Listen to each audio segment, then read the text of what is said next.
직위원. 네. 이 사람 보니까 아주 룸사롱 상습적으로 이제 갔었고요. 또 아울러 그 접대도 많이 받은 걸로 드러났는데 어떻게 법원에서 저런 판단을 할 수가 있을까요? 난 뭐 팔은 안으로 굽는다. 우리는 마지막 순간까지 여러분과는 사뭇 다른 존재다라는 걸 보여주는데요. 아니 근데 정말 그게 좀 저기 그래도 우리가 법원의 판사고 남들한테 죄가 있다 없다 판단하는데 우리가 그런 식으로 팔이 안으로 굽어버리면은 국민들에게 비난과 원성을 듣지 않겠는가 이런 생각 정도는 아니, 대선에도 노골적으로 개입하는 사람들이 그렇긴 그 하지. 정도 뭐 룸사롱 가지고 뭐 사람을 죽인 것도 아닌데 이런 생각을 하는 것 같아요. 근데 조이대 씨, 네. 우리가 이렇게 당신들을 봐주려고 애를 쓰고 있어. 근데 이렇게 거기에 침뱉으면은 이건 배반이지 이런 얘기를 하고 싶어요. 그 직위원이 뭐 룸사롱에서 접대를 받은 게 뭐 20번이 넘는다라고 어제 또 증언이 나왔잖아요. 네. 그건 어떤 변호사한테 접대 받은 것만을 의미하는 거예요. 그렇죠. 아 그러네요. 그것도 그분은 저 좀 지역에서 근무하시는 분이거든요. 네, 아시는군요. 근데 뭐 대충 알죠. 근데 지역에서 근무하시는 분이 그렇게 많이 룸사롱 접대를 할 정도면 네, 이 사람 어디 판사입니까? 서울중앙지법 판사잖아요. 중앙지법이죠. 예. 서울중앙지법 부근에서 근무하는 곧 서초동에서 근무하는 변호사들하고 술 먹은 거 몇 번일까? 이러면 곱하기로 가야죠. 그리고 그 변호사가 지역 변호사입니까? 네, 지역 변호사입니다. 몰랐습니다. 아. 다시 얘기하면 지금 대법원 감사위원회라는 곳 예. 위원장이 누군지도 모르고 감사위원회 명단조차 공개하지 않는 희귀한 조직에서 밝힌 바에 따르면 예. 광주의 장흥지원 장흥이라고 있습니다. 네네네. 전남 장흥이죠. 장흥지원에서 근무할 때 인연을 맺은 사람으로 1년에 한 번쯤 만난다. 네. 근데 하필이면 언제 만났냐면 법원이 쉴 때가 있죠. 휴정기라고 그러는데 예. 7말 8초에 보통 쉽니다. 휴가 시절이니까. 그렇죠. 휴정기에 만났다. 예. 뭐 이런 식으로 직위원은 그런 사람이 아니야라는 걸 잔뜩 이제 장식을 해요. 네. 그러면서 소위 룸사롱에 같이 갔던 2명의 변호사들의 신원이 약간 특정되고 있죠. 네. 서울 사람은 아니다. 예. 네, 장흥 부근에서 활동하는 사람들이다라는 게 확인되고 있는 거고요. 네. 근데 민주당의 증언에 따르면 제보받은 바에 따르면 그 장흥 주변에서 활동하는 변호사와 함께 룸사롱에 갔고 또 접대받은 게 20번이 넘는다고 했으니 만약 서울 변호사라면 로펌이라면 이해관계가 있다면 예. 이건 곱하기로 가야 되죠. 그리고 실제로 직위원은 법원 안팎에서 굉장히 유명한 사람이에요. 술 많이 먹는 거로. 골프 잘 치는 걸로도 알려져 있고요. 네. 예. 그리고 그다음에 재담 많이 하고 뭐 웃기는 소리 뭐 시끌렁한 소리 많이 하고 어떻게 그것까지 하셨어요? 아니 그러니까 중간에 겹친 사람들이 많아요. 특히 한국 사회가 그렇죠. 관종이라는 소문도 있습니다. 네네. 그리고 관종이라. 재판 연구관 할 때 대법원 회식하면 사회 보는 사람 뭐 이런 역할이니까 아시네. 캐릭터가 좀 나오죠. 그리고 대법원 재판 연구관도 2번 했거든요. 한 번 하기도 어려운데 예. 그러니까 윗사람들로부터 상당히 귀염받는 캐릭터였던 것 같아요. 쥐귀염이라는 소도 있어요. 네네. 쥐귀염. 네네, 이런 그러니까요. 별명도 있어요. 네. 그래서 뭐 저보고도 같이 술자리 하자 뭐 이런 얘기가 좀 전해 오긴 했는데 제가 뭐 그런 사람하고 알지도 못한 사람하고 마실 이유도 없고 만날 이유도 술 맛도 없어서 없고. 예. 거부했는데 내란 재판을 할 줄 알았으면 한번 볼 걸 그랬다 하는 아쉬움은 좀 듭니다. 네. 그 사람을 알아야 우리가 논평을 할 수 있습니다. 네네. 뭐 이렇게까지 엉망진창인지 몰랐고요. 아니, 법관이 그래도 예전에는 좀 그런 이미지가 있었어요. 예. 자기들끼리 좀 심심하게 호두 지어주면서 뭐 한시 같은 거 쓸 줄 모르니까 뭐 베껴 쓰기도 하고 네. 고상한 사자성어도 좀 얘기하면서 그러나 우리는 다른 법조인하고 좀 달라. 우리는 남의 운명을 좌지우지할 수 있는 사람이니까 좀 떨림이 있어야 돼. 라는 판사들도 좀 있었는데 지금은 완전 엉망진창이 돼버린 것 같아요. 네. 그러니까 이런 엉망진창 사건들이 반복해서 벌어지고 있고 직위원은 그 와중에 핸드폰을 바꾸면서 증거를 인멸하고 있고 증거를 은닉하고 있고 네. 그런데 대법원은 어떠한 자정작용도 못하는 거예요. 이 사람들이 남의 운명을 좌지우지하면서 내부 구성원에 명백해 보이는 비리, 네. 그것도 핸드폰을 뭐 새벽 5시에 그렇게 자꾸 바꾸고 이런 정도면 의심할 만하잖아요. 이런 사람은 당연히. 말이죠. 저기 판사가 뭡니까? 변호사 자격도 없어요. 법을 쌈싸 먹는 거 아닙니까? 한마디로 얘기해서. 그렇죠. 근데 기본적인 시민으로서의 자질도 부족한 사람인데 시민으로서의 자질도. 이 사람이 지금 대한민국에서 벌어지고 있는 가장 중요한 재판 뭐죠? 내란 재판에 담당하고 있다는 거예요. 내란 재판을 국민으로서 아주 걱정되는 대목이죠. 그렇다면 이게 무슨 뭐 컴퓨터로 돌려가지고 배당했다 말은 그렇게 하는데 그렇지 않다는 게 또 법원에 계신 분들의 얘기입니다. 아니 그러니까 그거는 우리가 알 수 없어요. 검증할 수 없어요. 네. 저는 그것도 검증이 됐으면 좋겠어요. 네. 그러니까 무작위 배당이라는 게 실제로 진행되는지 안 되는지. 네. 그러나 만약 진행된다 하더라도 그건 별 의미 없습니다. 왜냐하면 배당 이전에 뭐가 있냐면 인사가 있어요. 그러니까 서울중앙지법 형사부에 고만고만한 판사들을 갖다 놓으면 되는 거예요. 이를테면 조이대의 말을 잘 들을 것 같은 사람, 그다음 출세욕에 사로잡힌 사람, 서울중앙지법 형사부 경력을 바탕으로 해서 더 출세하고 싶은 사람,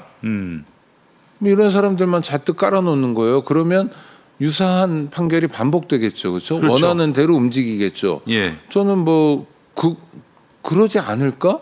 여태까지 그러지 않고 살았을까? 조이대나 또는 다른 대법원장들이 저는 강하게 의심해 볼 수 있어요. 특히 의심스러운 대목은 서울중앙지법에 중요한 사건들이 많이 몰리잖아요. 네. 특히 영장실심사하는 재판부들 보면 이게 좀 이례적인 걸 떠나서 반동적이다 싶을 정도로 엉뚱한 결론들을 많이 냅니다. 글쎄 말이에요. 한덕수 구속영장을 기각한 것도 그랬어요. 네. 한덕수가 가장 많이 한 게 증거인멸인데도 네. 불구하고 그렇죠? 그다음에 대선에 출마함으로써 자기 죄를 어떻게 무마해 보려고 했던 사람인데 그 사람의 범죄가 노골적으로 확인되고 있는데도 그러거든요. 네. 그렇다면 이건 좀 이상한 거 아니냐. 이게 김현장의 작품이냐 누구의 작품이냐 뭐 이런 여러 가지 설들이 있지만 중요한 건 법조 카르텔이 강력하게 작동하고 있다는 거고 그건 되게 쉬운 게 무작위로 배당하더라도요. 영장실질심사를 담당하는 재판부의 그 판사들을 고만고만한 사람들로 배치해 놓으면 네. 뭐 A가 걸리든 B가 걸리든 C가 걸리든 무슨 상관입니까? 다 똑같은 친구들인데. 네. 그러니까 저는 무작위 배당이라는 것도 의심해 봐야 된다고 생각합니다. 네, 저도 굉장히 공감하는 바고요. 조희대가 직위원을 네. 내란 재판 재판장으로 갖다 앉혔을 가능성, 있죠. 약점도 많고 네. 또 기본적으로 하여간 선배들한테 귀염을 사는 직위위험이라면은 네.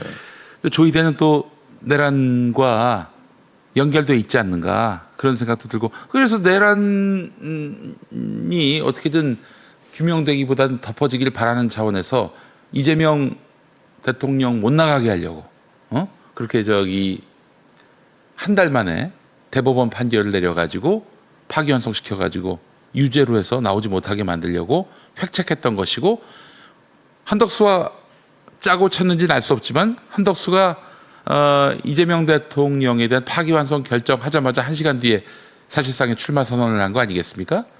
이거는 결국 직위원을 재판장에 앉힌 거는 결국 윤석열에게 무죄를 주기 위한 내란 재판을 방해하기 위한 조이대의 공작 아니겠는가? 이게 시민들의 의심입니다. 아니 우리가 흔히 법꾸라지라고 하는데요. 네. 여러 가지 디테일들이 많아요. 상상하지 못한 수법도 쓰잖아요. 네. 그래서 구속 시간을 날짜가 아닌 시간으로 해서 그것도 네. 전무후무하게 예. 여태까지 누구에게도 적용하지 않다가 윤석열에게만 예. 윤석열에게 적용하고 그 다음부터 누구에게도 적용하지 않는 방식으로 진행했잖아요. 네. 누가 상상을 했습니까? 정말 저 자신은 물론이고요. 주변의 법조인이든 뭐 학자들이든 간에 구속 시간 가지고 윤석열을 풀어줄 거라고 상상한 사람은 없었어요. 그러니까 네. 우리의 상상을 훌쩍 뛰어넘는 거예요. 네. 평소 제법 지켜본다고 했는데도 허를 찔린 거거든요. 네네. 그러니까 윤석열을 어떤 식으로도 봐주겠다고 마음 먹으면 여러 가지가 있죠. 네. 그런데 조이대 입장에서는 윤석열을 봐줘야 될 이유가 굉장히 많아요. 네. 특히 중요한 건 양승태 전 대법원장이 사법 처리되면서 네. 대법원장이라는 자리도 그렇게 안전한 게 아니다라는 걸 깨닫기 시작했고 네. 또 하나는 지금 이사장님 말씀하신 것처럼 조의대도 굉장히 여러 가지 먼지를 많이 손에 묻혔던 것 같은 느낌이 들어요. 예. 이건 아직까지는 추정일 수밖에 없습니다. 네. 그러니까 진짜 도대체 어떤 일이 있었는지, 무슨 생각으로 그런 짓을 벌인 건지, 대선에 개입했다는 건 가장 유력한 후보자 이재명 후보의 피선거권을 박탈한 것이기도 하지만 네. 민주당 입장에서 후보조차 못 내게 하는 것이기도 하지만 또 하나의 측면은 국민들의 참정권을 유린해 버린 거거든요. 그렇죠. 그렇죠. 그러니까 대한민국의 민주국가인 가장 중요한 근거가 자유로운 선거인데 국민들 입장에서는 선거를 못하게 돼버린 거예요. 후보가 있어야 선거를 하잖아요. 네. 이건 정말 엄청난 쿠데타 행위를 벌인 거거든요. 네. 그럼 국민들 입장에서는 궁금하잖아요. 예. 왜 그렇게 했어? 무슨 이유야? 왜 쫓기도 그랬어? 갑자기 왜 생중계를 하면서 그랬어? 도대체 뭐지? 그다음에 고등법원 재판부에서 법원 안팎의 영향과 간섭이라는 표현을 하는데 법원 안에서 어떤 영향과 어떤 간섭이 있었지? 고등 부장판사 정도 되는 사람이 간섭이라고 느끼고 영향이라고 느낄 만한 것을 행사할 수 있는 사람 대법원장 정도인데 그렇지. 당신은 뭘 했지? 하면서 의아한 걸 물어보기라도 해야 되잖아요. 민주국가라면 제가 그것도 안 하겠다는 거예요. 이거 판사 출신 변호사님을 네. 한 분 아는데 중앙지법에서도 일을 했고요. 또 직위원도 잘 알더라. 직위원이 아니라 조의대를 잘 알더라고요. 네. 그분 말씀이 지금 많은 그 우리 국민들, 특히 민주 진영에 계신 분들이 착각하고 있는 게 정권 바뀌면은 법원의 판결 기류도 달라지지 않겠는가 그렇게 생각하는데 천만의 말씀 만만의 콩떡이라는 거예요. 그럼요. 대법원장이 그대로면 그냥 이 대법원은 과거 체제 과거 체제가 그대로 유지되는 것이다. 왜냐? 조의대만 바라본다는 거예요. 승진을 하기 위해서. 그렇기 때문에 조의대가 바뀌지 않으면은 법원은 윤석열 때 그대로인 거야. 한마디로. 윤석열이가 임명한 조의대의 체제가 그대로 유지되는 거고. 그래서 지금 착각하면 안 된다. 세상이 바뀌었기 때문에 뭐 이제 판단이 달라질 것이다. 법원이 뭐 정의로워질 것이다. 착각의 말씀입니다. 그걸 윤석열 때 그런 얘기를 제가 들었어요. 그분한테. 그러니까 이제 판사로 일하는 사람들이 어떤 사람들인지 봐야 돼요. 예전에는 판사는 1등만 했는데 요새는 꼭 1등만 하는 건 아니에요. 왜냐하면 대형 로펌에 가고 싶어하는 로스쿨 출신들이 좀 생기기 시작했습니다. 그래 이제 그분들이 이제 예를 들면 부장이나 뭐 지원장 같은 걸 해줘야 네. 그래야 사실은 로펌에서 몸값을 인정받는 아니, 거죠. 그러니까 예. 입직할 때 시작할 때부터 로펌에 가는 사람들 가기를 원하는 사람들이 있어요. 네네네. 그러니까 판사들이 2등도 되고 그래요. 옛날에 1등만 판사였다가 이게 좀 변화된 거고 예. 또 법조 일원하라고 그래서 중간에 경력직으로 들어오기도 하고 그러니까 뭐 검사하다가 판사하기도 하고 막 그래요. 네네. 그러니까 예전에 비해서는 약간 어중이 떠중이 느낌들이 있어요. 예. 그러면 어떠냐면 이 사람들은 정말 왜 판사를 하느냐. 헌법 7조에 나온 대로 국민 정치에게 봉사하고 국민 전체에게 책임을 지기 위해서 하느냐. 그게 아니라 그냥 지 잘난 맛에 호의호식하고 출세하기 위해서 하는 사람들이 정말 대부분이에요. 근데 성격은 어떠냐면 대부분 범생이들이죠. 그러니까 어렸을 때부터 엄마 말, 아빠 말, 또 학교 선생님 말 잘 들어가지고 성적 관리 잘한 친구들이에요. 네. 이런 친구들이 집단적으로 모여 있어요. 그러니까 그렇지. 자기가 또래에서는 예를 들어 서울 강남에서 공부 좀 했는데 전국으로 모아놓으면 여럿 중에 하나잖아요. 그렇죠. 그리고 그 해에 자기가 수석을 했다 하더라도 작년 수석도 있고 재작년 수석도 있고 그렇죠. 이 사람들은 또 상당한 경력도 있고 경험도 있고 네. 하면은 여럿 중에 하나라는 걸 여실히 깨닫게 되는 거예요. 그 다음부터 선택은 어떻습니까? 윗선에 눈에 띄고 잘 보여서 더 앞자리. 이사장님 방금 말씀하신 것처럼 그래도 지원장이라도 좀 하고 나와야지 고등 부장이라도 하고 나와야지라는 생각이 굉장히 강하거든요. 네. 그러면 통제하기 쉽죠. 아이 뭔 소리냐고 문영배 같은 사람 있잖아요. 네. 향판이라고 그러잖아요. 예. 그 주로 이제 부산 경남 지역에서만 불경 활동하셨다? 지역에서 왔다 갔다 했잖아요. 예. 그 사람은 그냥 논외예요. 아. 지금도 대법원 판사들이나 법원에서 가장 두려워하고 신경 쓰는 게 뭐냐면 이 세상 이상하게 돼가지고 문영배 같은 사람이 대법원 정오면 어떡하지? 큰일이에요. 네. 왜 큰일일까요? 기존의 문법이 깨지는 거예요. 그렇지. 같은 서울법도 나왔다고 한 식구가 아니거든요. 맞아요. 예. 그러니까 서울을 중심으로 해가지고 일하는 판사들은 다른 문법으로 일해요. 이 사람들 고약한 사람들 많습니다. 아, 정말 참. 눈 하나만 질끈 감으면 내일이 보이는 거예요. 네. 근데 무슨 헌법과 법률에 따라 또 양심에 따라 판결을 해요. 그리고 봐줄 수 있는 기술은 여러 가지를 행사할 수 있는데. 제가 어느 순간에 참 억울한 부분인데 네. 제가 문재인 전 대통령을 굉장히 비판을 많이 하는 사람이고 재임 때부터 비판을 했던 바예요. 이 양반이 윤석열이한테 권력을 넘겨준 이후로는 전 절대로 그분을 쉴드치거나 그러지 않았습니다. 이건 뭐 사실 윤석열한테 권력을 넘겨준 거는 무능함도 있겠지만 이 기본적으로 민주 시민들에 대한 배반이라고 전 여겼기 때문에. 근데 법원이나 검찰에서는 김용민은 친문이다 이렇게 인식을 했나 봐. 아니 하는 재판마다 다 지는 거야. 심지어 잣대도 달라요. 아니 친문이 아니라 뭐 친명이든 뭐든 안 돼요. 하여튼간에. 근데 그러니까 아니, 잣대가 다른 거야. 일종의 심지어는 적대 내가 세력이에요. 적대 세력. 뭐 저기 비판을 했는데 비판한 걸 가지고 명예훼손 명예훼손이 아니라 모욕으로 엮더니 정광훈이 저한테 그 김용민 개자식이라고 그랬거든요. 설교 시간에 공중을 상대로 유튜브에서 또 집회 현장에서 그래서 제가 그래가지고 고소를 근데 했더니 사람의 자식이잖아요. 개의 자식이 그렇죠. 아니라. 고소를 했더니 뭐 헌법상 표현의 자유 운운하면서 불송치를 해버렸어. 아니 어떻게 같은 범죄가 나는 범죄고 딴 사람은 범죄가 아니야. 아니 그러니까 말도 안 되는 게 예. 개자식이라는 표현은 네. 김용민 이사장님 입장에서 모욕감을 느끼잖아요. 예, 모욕감 예. 물론 주관적인데 예. 통상 사람이 모욕감을 느끼는 게 몇 가지가 있어요. 네. 그리고 개자식이라는 건 부모까지 개를 만들어 버린 거거든요. 그러네. 예? 아니 그러니까 나만 개가 되는 게 아니라 네. 부모까지 개고 할아버지 할머니 다 조상 대대로 개가 돼야 개자식이 그렇죠. 되는 거예요. 예, 예.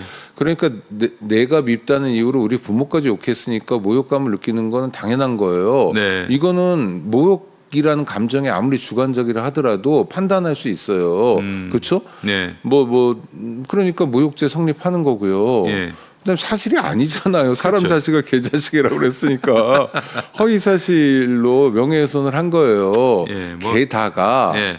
공중에 있는 자리에서 했단 말이에요. 예. 그럼 파급력도 있어요. 글쎄 말이에요. 그 사람은 목사로서 골목대장 역할도 했잖아요. 예, 예. 영향력도 있어요. 예. 그러면 당연히 처벌함으로써 사회 정의를 세워야 되는 거예요. 네. 물론 그럴 때 정광훈이를 그 한마디로 감옥에 보내야 되느냐에 예. 대해서는 고민할 수 있으나 네. 적어도 알바끼를 통해서 재산도 많이 모은 사람이니 예. 벌금 한 2억 원 정도는 때리고 해서 정의를 세워야 돼요. 또 하나는 이런 사건으로 벌금형을 자주 받은 사람은 네. 개전의 정이 없기 때문에 구속시켜야 되는 게 맞고요.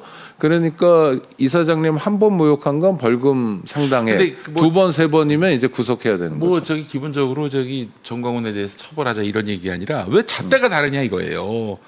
법원, 검찰, 경찰이. 이게 너무 화가 난 그 부분이. 그 자기들이 귀족이니까 그래요. 그러니까 이게 저 같은 사람은 예. 그냥 뭐 적대 불과 세력이에요. 천민이야 한마디로 예, 얘기해서. 적대 세력이에요. 예, 빨갱이 혹은 네. 뭐 정말 이 사회에서 몰아내야 할. 그냥 이상한 사람들이고요. 예, 그리고 실제로